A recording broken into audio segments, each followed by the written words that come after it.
Ma dernière vidéo, en 15 vues, elle a eu 5 likes. Et la vidéo d'avant, elle a eu 48 vues, mais seulement 2 likes. Ça ne rien y comprendre, hein, vraiment. J'aime bien le fait de tout le temps montrer le pouce. Vous aussi, dans la vie, quand vous parlez à quelqu'un, dès que vous lui dites like, vous faites aussi comme ça? Bon, parmi les vidéos que j'ai envie de faire depuis 5 ans à peu près, il y a celle-ci. Et vous avez vu le titre? Et je me dis que je me dis rien du tout, hein. À la base, je voulais appeler cette vidéo Ces enfoirés de musiciens. Je ne savais pas si on pouvait utiliser le mot enfoiré. Et sans doute que oui, vu qu'il y a un groupe de musique qui s'appelle Les Enfoirés, hein. Et j'avais pas envie d'avoir un lien avec eux, hein, vu que cette vidéo n'a rien à voir avec ces artistes-là.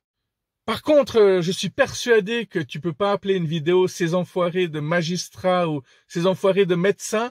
Donc, c'est dégueulasse. Ça veut dire que les artistes, on peut sans autre les piétiner, leur cracher dessus, leur vomir dessus sans problème. Alors qu'ils égayent nos journées, nos semaines, toutes nos vies. De toute façon, si j'appelle une vidéo Ces enfoirés d'artistes ou Ces enfoirés de musiciens, je suis le premier que j'insulte. Je suis le premier sur la ligne de mire, hein, en place VIP, sous les projecteurs, hein, vu que j'en fais aussi partie. Bon, j'aurai pas le temps de dire tout ce que je pense, mais c'est parti. Un jour, j'ai écrit à un guitariste que j'ai souvent eu l'occasion d'aller voir sur scène, et puis j'aimais beaucoup sa musique, et puis après ses concerts, on discutait un moment.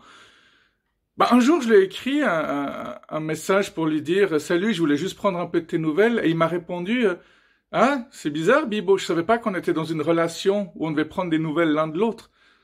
Après, les gens, ils s'étonnent qu'ils ont pas d'amis, quoi. Et le pire, c'est que quand il a vu que j'ai mal pris son message, il m'a dit «Ah, je suis désolé, c'est vrai que par message, on n'entend pas le ton, mais le ton de quoi, bordel de merde?» Hein, tu peux pas juste envoyer balader quelqu'un par message et puis ensuite dire «Ah, par message, on n'entend pas le ton ni la voix.» T'es juste un pauvre con asocial qui cherche juste la gloire et puis qui s'en fout de ceux qui lui apportent de l'argent. Bon, faut pas croire que les artistes, les musiciens, les chanteurs valent mieux, hein. Il y a des connards partout. Il y a des musiciens avec qui je me suis brouillé et ils ont simplement effacé les morceaux qu'on avait enregistrés ensemble. Plus aucune trace. Ça, c'est le comble de la lâcheté, quoi. Faut vraiment être petit, hein, pour faire ça. Je sais pas, un morceau de musique, c'est comme un bébé, quoi. C'est comme si un couple, dès qu'ils se séparaient, ils effaçaient tous leurs enfants, quoi. Mais c'est vrai que j'ai eu pas mal de coups durs, hein. J'ai eu à peu près 13 groupes de musique dans ma vie, et puis chaque fois qu'il y en a un qui se dissout, c'est très difficile de reprendre à zéro. C'est vraiment comme si tu étais en couple, mais avec plusieurs personnes, hein. Tu essaies de trouver les bons musiciens, puis après, tu crées des morceaux, après tu fais des concerts, et après quelques années, quand tout tombe à l'eau parce qu'il y a un membre important qui quitte le groupe parce que il est en train de faire des études ou qu'il est devenu papa, qu'il a plus le temps et que c'est plus sa priorité, c'est rude pour les autres, hein. Et puis, c'est pas évident de regarder tous dans la même direction. Je trouve que même dans les groupes, il n'y a pas toujours une solidarité, hein. Chacun veut briller, alors qu'on devrait tous laisser de la place les uns aux autres. Quelqu'un m'avait dit une fois, il n'y a rien de plus arrogant et plus prétentieux qu'un musicien local qui n'est pas connu. C'est vrai que les musiciens qui sont super connus, en général, quand je les ai rencontrés, ils sont très modestes, très humbles. Ils se la pètent nettement moins que ce qu'on raconte. Créer un groupe de musique avec des musiciens qui sont tous d'horizons complètement différents, ça peut donner quelque chose d'extrêmement intéressant, mais c'est quand même mieux si on a au moins un groupe en commun. Oui, parce que si t'aimes pas les goûts musicaux des autres membres du groupe dans lequel tu es, c'est pas évident de créer sur des bases solides. De toute manière, la Suisse, c'est pas un pays pour les artistes, hein. Vous connaissez beaucoup de groupes suisses? Vous pensez qu'il y a beaucoup de gens partout dans le monde qui connaissent des groupes suisses? On va faire un test, ok. Vous connaissez tous Stéphane Escher, je pense, mais est-ce que tout le monde connaît Yellow? Est-ce que tout le monde connaît les Love Bugs? Sophie Hunger, peut-être? Mais vous voyez, on doit réfléchir, ça sort pas comme ça, hein. C'est pas comme Beatles, Rolling Stones, Kings, Monkeys, Mamas and Papas. Tu vois, tout le monde connaît Red Hot Chili Peppers, Jamiroquai, ne serait-ce que de nom. En Suisse, quand tu donnes un concert, t'as un tout petit cachet. Tu reçois généralement un repas et peut-être une ou deux boissons. En Angleterre, tu trouves très facilement des concerts parce que tous les jours, il y a des concerts du lundi au dimanche, hein. Et puis c'est tout.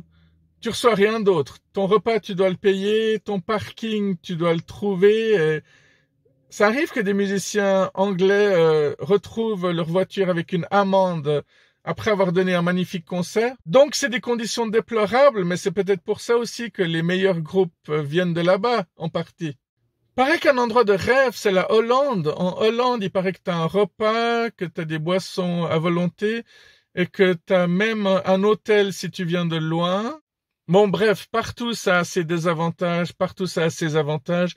Mais une chose est sûre, c'est qu'il n'y a pas beaucoup de groupes suisses connus, hein.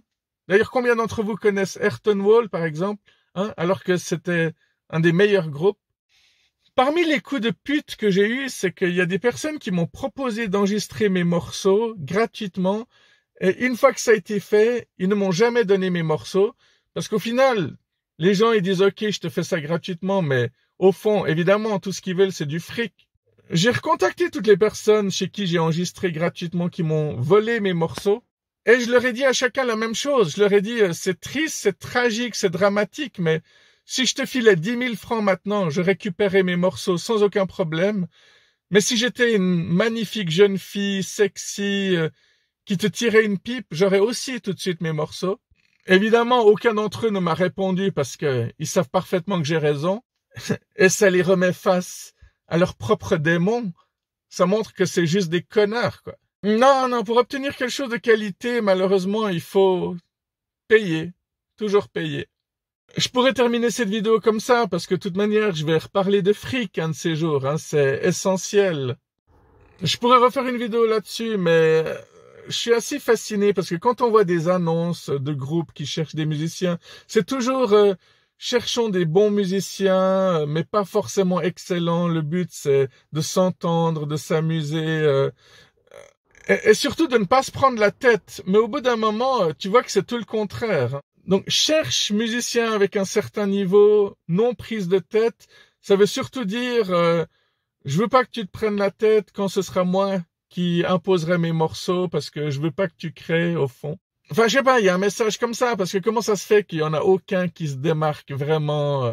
Ils sont tous censés être bons, non prise de tête, mais on sait très bien que quand t'es dans la merde, bon, au final, un musicien, c'est un être humain, et il va aussi facilement tourner le dos parce que c'est dans les grands malheurs qu'on découvre toujours qui sont nos vrais amis, qu'ils soient artistes ou pas.